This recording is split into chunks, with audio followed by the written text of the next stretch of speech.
बिस्मिल्लाहिर्रहमानिर्रहीम। अस्सलाम वालेकुम dear students, welcome to Heera education system. I am Mohammad Asif from Heera college of science. Dear students, last lecture के अंदर हमने पढ़ा था paper pattern and marks distribution. आज हम पढ़ेंगे लेक्चर नंबर 2 के अंदर ऑर्गेनिक केमिस्ट्री का चैप्टर नंबर 1, लेकिन बुक के लिहाज से ये चैप्टर नंबर 7 है, जिसका नेम है fundamental principles of organic chemistry. अब इस चैप्टर के अंदर हमने कुछ बेसिक कॉन्सेप्ट्स पढ़ने हैं जो कि ऑर्गेनिक कंपाउंड को डिफरेंशिएट करते हैं फ्रॉम इनऑर्गेनिक कंपाउंड। आज चूंकि हमारा पहला लेक्चर है इस चैप्टर का, तो अब देखें कि इसके अंदर हमने पढ़ना है इंट्रोडक्शन। अब इंट्रोडक्शन के अंदर हम दो तरह का कॉन्सेप्ट पढ़ेंगे, जिसमें नंबर 1 पे हम पढ़ेंगे old concept about organic compound and then हम पढ़ेंगे modern concept about organic compound. ठीक हो गया? मतलब यहाँ पे हमने दो तरह के कॉन्सेप्ट डिस्कस करने हैं, जिसमें पहला आएगा ओल्ड कंसेप्ट और नंबर 2 पे आ जाएगा मॉडर्न कॉन्सेप्ट। ठीक हो गया? तो पहले हम पढ़ेंगे ओल्ड कंसेप्ट।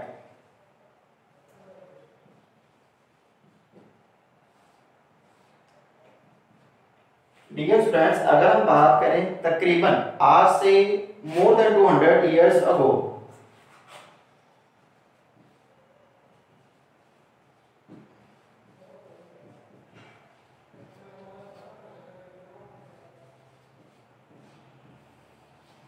अगर हम बात करें मोर देन 200 इयर्स अगो, तो जो अर्ली साइंटिस्ट थे जिनको हम बोलते हैं अर्ली केमिस्ट, अब ये कंपाउंड की सेपरेशन करते थे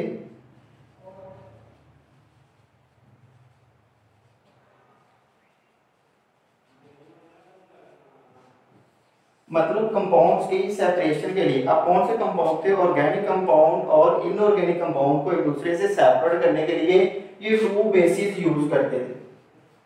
मीन दो बुनियादों पर ये कंपाउंड्स को एक दूसरे से सेपरेट करते थे। अब वो टू बेसिस कौन सी है, उसमें नंबर 1 पे आ जाएगा। नंबर 1 पे ये देखते थे कि कंपाउंड का ओरिजिन क्या है, कि वो कंपाउंड कहाँ से लिया गया है। उसके बाद नंबर 2 पे ये कंपाउंड्स की प्रॉपर्टीज को देखते।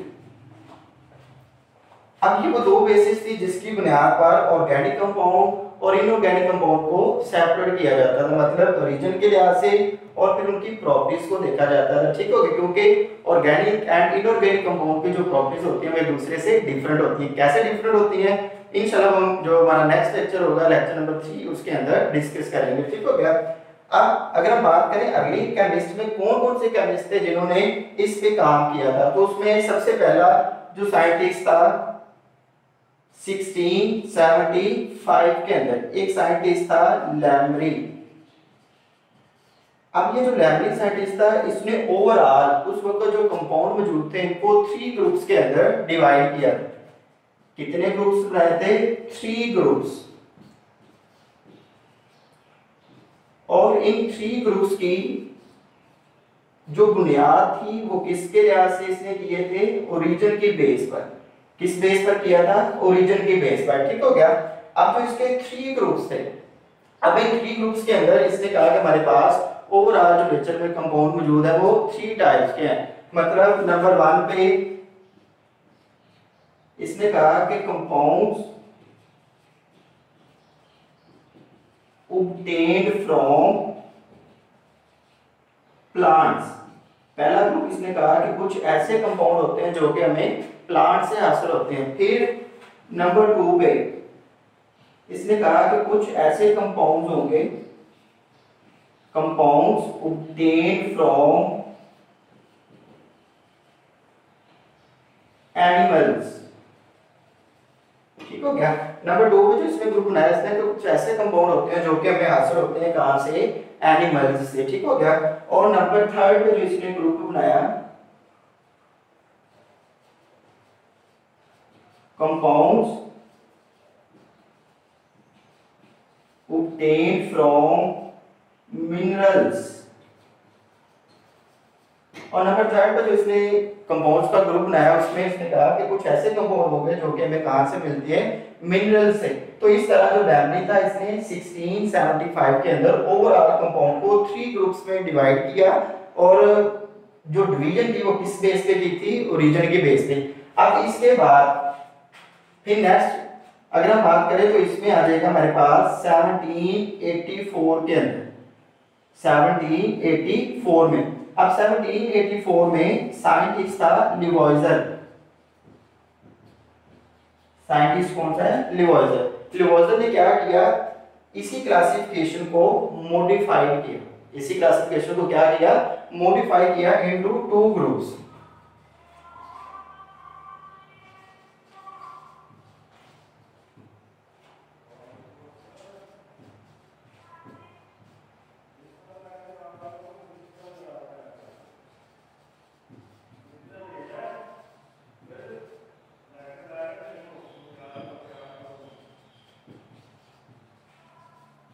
ठीक हो गया। अब जो डिवाइजर था इसने 1784 के अंदर मॉडिफाई किया, जो कि लैम्बडी क्लासिफिकेशन थी इसको इसने 2 ग्रुप्स के अंदर डिवाइड कर दिया। जिसमें इसने पहला ग्रुप जो बनाया उसमें इसने कहा कि जो लिविंग ऑर्गेनिज्म होते हैं ना, लिविंग ऑर्गेनिजम्स प्रोड्यूस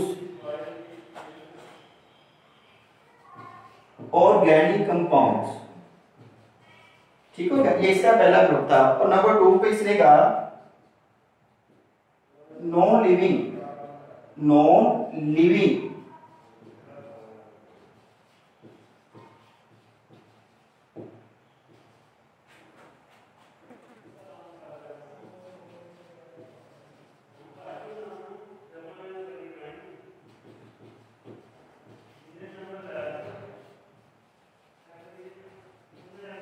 ठीक हो गया।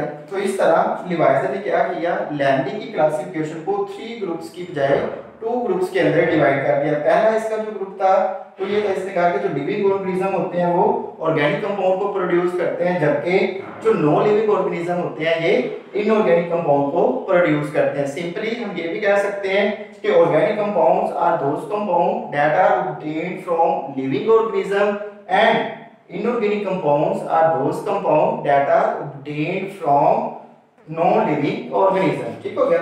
उसके बाद अब जो लिविंग ऑर्गेनिज्म होते हैं ये हमारे पास प्लांट्स आ जाएंगे, प्लस क्या आ जाएंगे, एनिमल्स। प्लांट्स और एनिमल्स से जो कंपाउंड हासिल होते हैं इसको हम बोलेंगे कि वो ऑर्गेनिक कंपाउंड होते हैं, जबकि नॉन लिविंग ऑर्गेनिज्म में आ जाएंगे हमारे पास रॉक्स प्लस क्या आ जाएंगे, मिनरल्स। रॉक्स प्लस मिनरल्स ये नॉन लिविंग ऑर्गेनिज्म होते हैं या नॉन लिविंग थिंग्स। ठीक हो गया। तो इनसे जो कंपाउंड हासिल होंगे वो क्या होंगे, इनऑर्गेनिक कंपाउंड होंगे। फॉर एग्जांपल अगर हम यहाँ पे एग्जांपल्स देखें तो इसमें आ जाएगा हमारे पास सिलिक है, कॉटन, ग्लूकोज एक्सेट्रा। ठीक हो गया। ये एग्जांपल्स आएंगे हमारे पास ऑर्गेनिक कंपाउंड की, जबकि इनऑर्गेनिक कंपाउंड के अंदर हमारे पास आ जाएंगे जैसे कि इनऑर्गेनिक कंपाउंड में NaCl आ जाएगा, HCl आ जाएगा, इसके बाद H2SO4, then calcium carbonate etcetera. ये वो तमाम कंपाउंड है जिनको हम क्या बोलते हैं, इनऑर्गेनिक कंपाउंड बोलते हैं। ठीक हो गया। तो ये था थोड़ा सा बेसिक इंट्रोडक्शन के जिसके अंदर हम पढ़ते हैं कि जो साइंटिस्ट थे, अर्ली केमिस्ट थे, उन्होंने किस तरह ऑर्गेनिक और इनऑर्गेनिक कंपाउंड को क्लासिफाई किया। उसके बाद है अगर हम बात करें मैन्युफैक्चरिंग ऑफ ऑर्गेनिक कंपाउंड की, मैन्युफैक्चरिंग के लिहाज से सबसे पहले जो थ्योरी पेश की गई थी वो थी vital force theory, and this theory was proposed by J Berzelius. इस थ्योरी को पेश किया था जे बर्जीलियस ने इन 1815 के अंदर। कब पेश किया था, 1815 के अंदर। ठीक हो गया। According to this theory organic compounds can be manufactured only by and within living things. मतलब क्या है इसका कि जो ऑर्गेनिक कंपाउंड होते हैं वो सिर्फ लिविंग ऑर्गेनिज्म से या उनके अंदर बनते हैं। ठीक हो गया। And they can never be synthesised from inorganic compounds या इनऑर्गेनिक मटेरियल्स इन लेबोरेटरी। मतलब कि जो ऑर्गेनिक कंपाउंड होते हैं वो सिर्फ और सिर्फ लिविंग ऑर्गेनिज्म से या उनकी बॉडी के अंदर बनते हैं। हम इनको इनऑर्गेनिक मटेरियल से लैब्स के अंदर प्रिपेयर नहीं कर सकते। ये किसके अकॉर्डिंग था? वाइटल फोर्स थ्योरी के इंसान जो है वो ऑर्गेनिक कंपाउंड को लैब में प्रिपेयर नहीं कर सकता। क्यों? इंसान के पास ये वाइटल फोर्स नहीं है। मजीद ने कहा कि ये जो कुव्वते हयात है, वाइटल फोर्स जिसको हम नाम दे रहे हैं, ये सिर्फ लिविंग ऑर्गेनिज्म मीन प्लांट्स और एनिमल्स के पास होती है, तो लिहाजा यही उसको प्रिपेयर कर सकते हैं। इंसान इसको लैब में प्रिपेयर नहीं कर सकता। लेकिन अब देखिए 1815 के अंदर तो इसने पेश की। अब ये कंसेप्ट चलता रहा 1827 तक। उसके बाद 1828 के अंदर 1828 के अंदर साइंटिस्ट था फ्रेडरिक वोलर, जो कि जर्मन केमिस्ट था। इसने क्या किया? सबसे पहले मरतबा मतलब इसने इस थ्योरी को धचका लगाया कि ये थ्योरी क्या है? रॉन्ग है, और इसने इस थ्योरी को रिजेक्ट कर दिया। ठीक हो गया। अब देखिए जब भी हम किसी चीज पे ऑब्जेक्शन लगाते हैं तो उसके पीछे कुछ ना कुछ लॉजिक्स होते हैं, हम आर्गुमेंट्स देते हैं, हम रीजंस पेश करते हैं। तो यहाँ पे भी फ्रेडरिक वोलर ने भी बकायदा रिएक्शंस के जरिए, एक्सपेरिमेंट के जरिए इस बात को गलत साबित किया कि जो ऑर्गेनिक कंपाउंड होते हैं हम इनको लैब में भी प्रिपेयर कर सकते हैं। कैसे करेंगे आइए इसमें पढ़ेंगे फ्रेडरिक वोलर वर्क कि फ्रेडरिक वोलर ने ऐसा कौन सा काम किया जिसकी बिना पर इस थ्योरी को रिजेक्ट कर दिया गया। ठीक हो गया।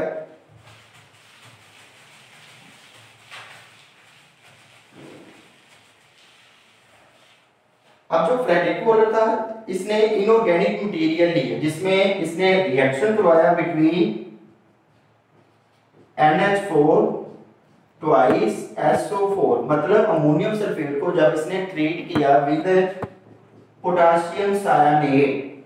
अमोनियम सल्फेट को जब ट्रीट किया किसके साथ? पोटाशियम सायानेट के साथ, तो इसको मिला यहां से अमोनियम सायानेट। कौन सा कंपाउंड मिला? अमोनियम सायानेट। प्लस क्या बनेगा यहाँ पे? K2SO4। अब इस इक्वेशन को बैलेंस करने के लिए क्या करेंगे? यहाँ पे 2 लगा देंगे और यहाँ पे क्या करेंगे? 2 लगा देंगे। ठीक हो गया। अब देखिए यहाँ से ये जो अमोनियम सायानेट इसको मिला, जब इसने इसको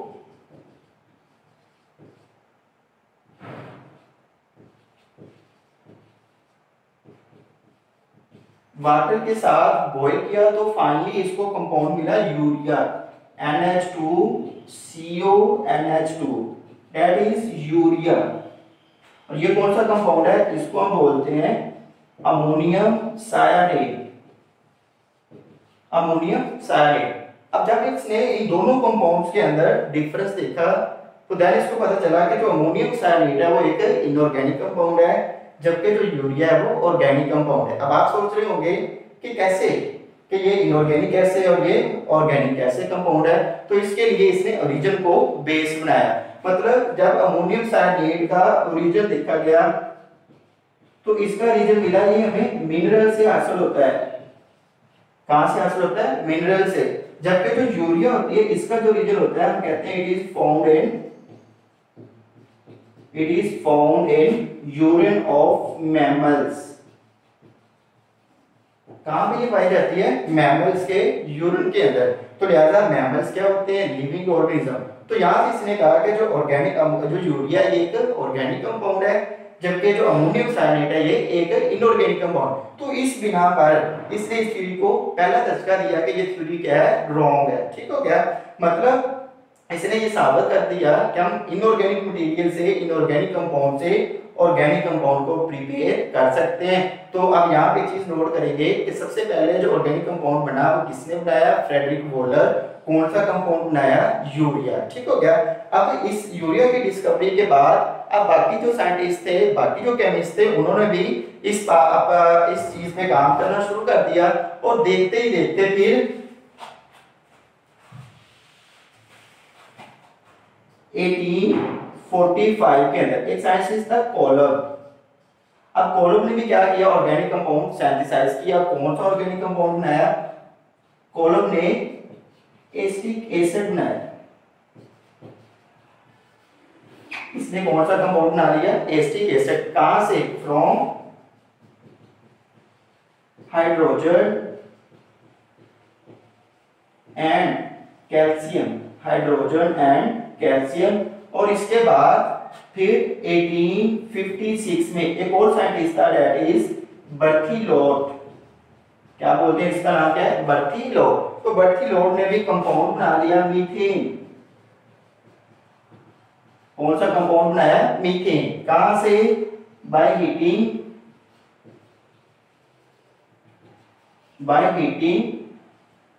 बेरियम फॉर्मेट। जब इसने बेरियम फॉर्मेट को हीट किया तो उसको कौन सा कंपाउंड मिला? मीथेन। अब कह रही कि फ्रेडरिक वोलर के वर्क के बाद अब जो ऑर्गेनिक केमिस्ट्री थी इसने दिन दुगनी रात चुगनी तरक्की शुरू कर दी और एट द एंड इस थ्योरी को मुकम्मल तौर पे रिजेक्ट कर दिया गया, क्योंकि इस थ्योरी के अकॉर्डिंग हमने ये पढ़ा था कि हम ऑर्गेनिक कंपाउंड को लैब में प्रिपेयर कर ही नहीं सकते। लेकिन बाद में इन साइंटिस्ट के वर्क ने ये साबित कर दिया कि हम ऑर्गेनिक कंपाउंड को प्रिपेयर कर सकते हैं। और आज हम देखते हैं कि जो ऑर्गेनिक कंपाउंड है वो हमें मिलियंस की तादाद में मिलते हैं। ठीक हो गया? तो ओवरऑल अगर हम यहाँ पे ओल्ड डेफिनेशन देखें ऑर्गेनिक केमिस्ट्री की, तो हम इसको इस तरह से डिफाइन करते हैं कि branch of chemistry that deals with those compounds obtained from living organism। मतलब ऑर्गेनिक केमिस्ट्री को अगर हम डिफाइन करें तो हम ऐसे कहते हैं कि ये केमिस्ट्री की वो ब्रांच है जो कि उन कंपाउंड के साथ डील करती है जो कि हमें कहां से मिलते हैं? लिविंग ऑर्गेनिज्म से मिलते हैं। ठीक हो गया? तो इस केमिस्ट्री ब्रांच को हम क्या बोलेंगे? Organic chemistry. ये है इसकी ओल्ड डेफिनेशन। ठीक हो गया बेटा जी? यहां तक है हमारा ओल्ड कंसेप्ट।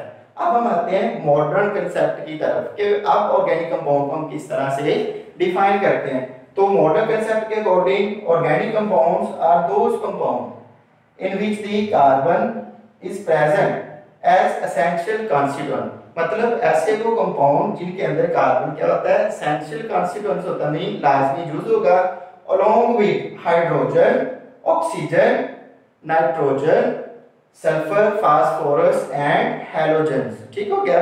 मतलब कार्बन तो एसेंशियल कॉन्स्टिट्यूएंट होगा, लेकिन इसके साथ अटैच होने वाले जो दूसरे एटम है वो हाइड्रोजन हो सकता है, ऑक्सीजन है, नाइट्रोजन है, सल्फर है, फास्फोरस, और इसके अलावा क्या होंगे? हैलोजेंस। ठीक हो गया? फॉर एग्जांपल अब देखें CH4 आ जाएगा, इसके बाद CH3OH आ जाएगा। ठीक हो गया? इसके बाद अगर हम देखें CH3Cl, ये हैलोजन है या मिथाइल क्लोराइड जिसको हम बोलते हैं। इसी तरह हम एग्जांपल ले सकते हैं, यहाँ पे हमारे पास CH3NH2 मिथाइल अमाइन। तो ये सारे क्या होंगे? ऑर्गेनिक कंपाउंड, जिसमें अब देखिए हर एक कंपाउंड के अंदर कार्बन तो एसेंशियल कांस्टिट्यूएंट के तौर पर मौजूद है, इसके साथ हाइड्रोजन भी हो सकते हैं, ऑक्सीजन भी आ सकती है, इसी तरह नाइट्रोजन एंड हैलोजन। तो इस तरह के सारे कंपाउंड को हम क्या बोलेंगे? ऑर्गेनिक कंपाउंड बोलेंगे। ठीक हो गया? अब देखिए कुछ कंपाउंड ऐसे भी होते हैं जिनमें कार्बन होती है लेकिन हम उनको ऑर्गेनिक कंपाउंड नहीं बोलते। ऐसे कौन से कंपाउंड है जिनको हम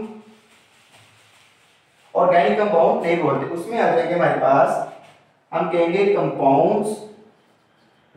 compounds like CO carbon monoxide जिसको हम बोलते हैं, CO2। इसके बाद हमारे पास आ जाएंगे carbonates, then bicarbonates,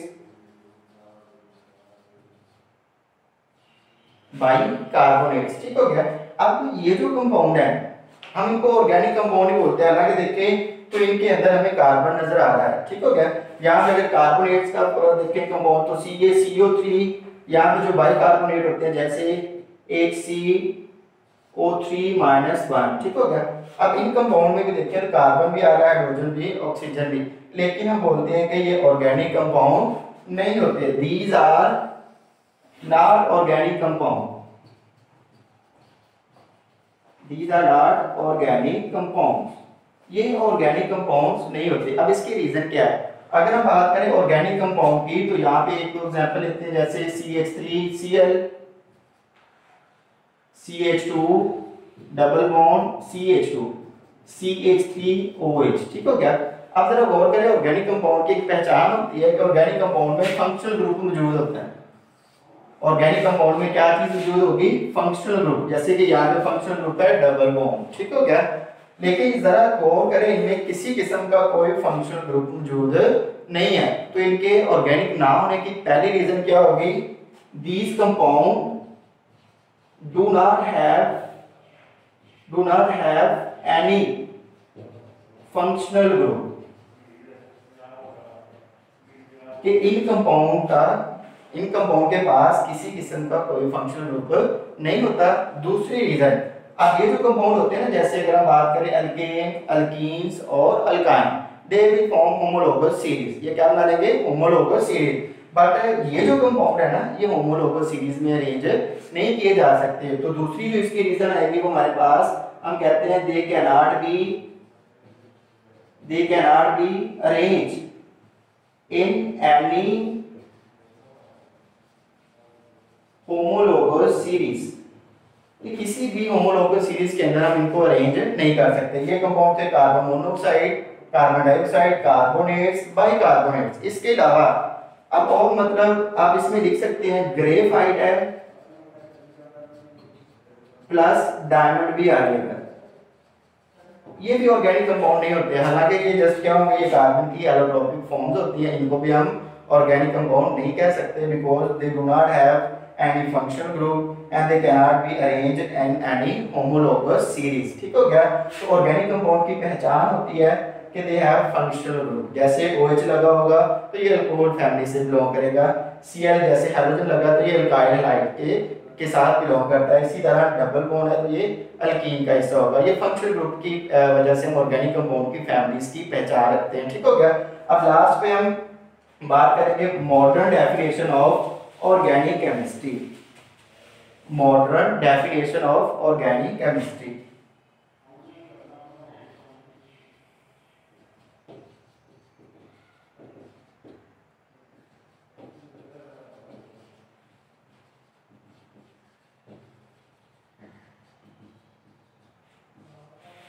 modern definition of organic chemistry, the branch of chemistry that deals with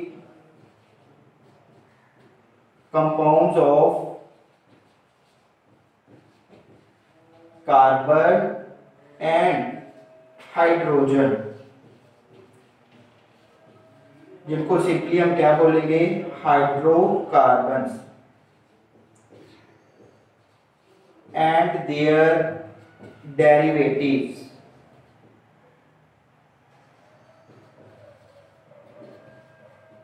chemistry की वो ब्रांच जिसके अंदर हम डील करेंगे किसके साथ? कार्बन और हाइड्रोजन के कंपाउंड्स, जिनको मेनली हम क्या बोलेंगे? हाइड्रोकार्बन। मीन ऐसे कंपाउंड जो कि कार्बन और हाइड्रोजन से मिलकर बने, उनको हम बोलते हैं हाइड्रोकार्बन एंड देयर डेरिवेटिव्स। ठीक हो गया?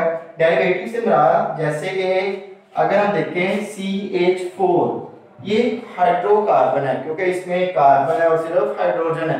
लेकिन अगर हम क्या करें, यहां से एक हाइड्रोजन को रिमूव करके Cl लगा देंगे, देन ये मीथेन का क्या बन जाएगा? डेरिवेटिव बन जाएगा। तो इस तरह के जो कंपाउंड होते हैं जिसके अंदर हम हाइड्रोकार्बन्स और उसके जो डेरिवेटिव्स होते हैं उनको स्टडी करते हैं, this branch of chemistry is known as organic chemistry. ठीक हो गया? और एट द एंड हम ये बात करेंगे कि जो ऑर्गेनिक कंपाउंड और इनऑर्गेनिक कंपाउंड होते हैं, इनके अंदर जो केमिकल फोर्सेस होती हैं वो सेम होती हैं। मीन कि ऑर्गेनिक कंपाउंड में भी बॉन्ड कोवलेंट होता है। इसके अलावा अब जो इनऑर्गेनिक कंपाउंड होते हैं ना, इनमें कोवलेंट बॉन्ड भी होता है और बास कंपाउंड ऐसे होते हैं जिनमें आयनिक बॉन्ड होता है। लेकिन ऑर्गेनिक कंपाउंड जितने भी होंगे सबके अंदर कोवलेंट बॉन्ड पाया जाता है। ठीक हो गया? अब ऐसा क्यों होता है ये इंशाल्लाह नेक्स्ट लेक्चर के अंदर जब हम पढ़ेंगे some features of organic compound, तो वहां पे इस बात को डिस्कस करेंगे। ठीक हो गया? तो ये था आज का टॉपिक जिसके अंदर हमने इंट्रोडक्शन पढ़ा है, जिसमें ओल्ड कंसेप्ट और मॉडर्न कंसेप्ट पढ़ा अबाउट ऑर्गेनिक कंपाउंड। अब इससे रिलेटेड अगर किसी चीज की आपको समझ ना आई हो तो आप लोग मुझसे मेरे व्हाट्सएप नंबर पर कॉन्टैक्ट कर सकते हैं। इंशाल्लाह नेक्स्ट लेक्चर के अंदर हम पढ़ेंगे some features of organic compound, और ये वो फीचर्स होंगी जो कि ऑर्गेनिक कंपाउंड को इनऑर्गेनिक कंपाउंड से सेपरेट करती हैं। ठीक हो गया? See you in next lecture इंशाल्लाह।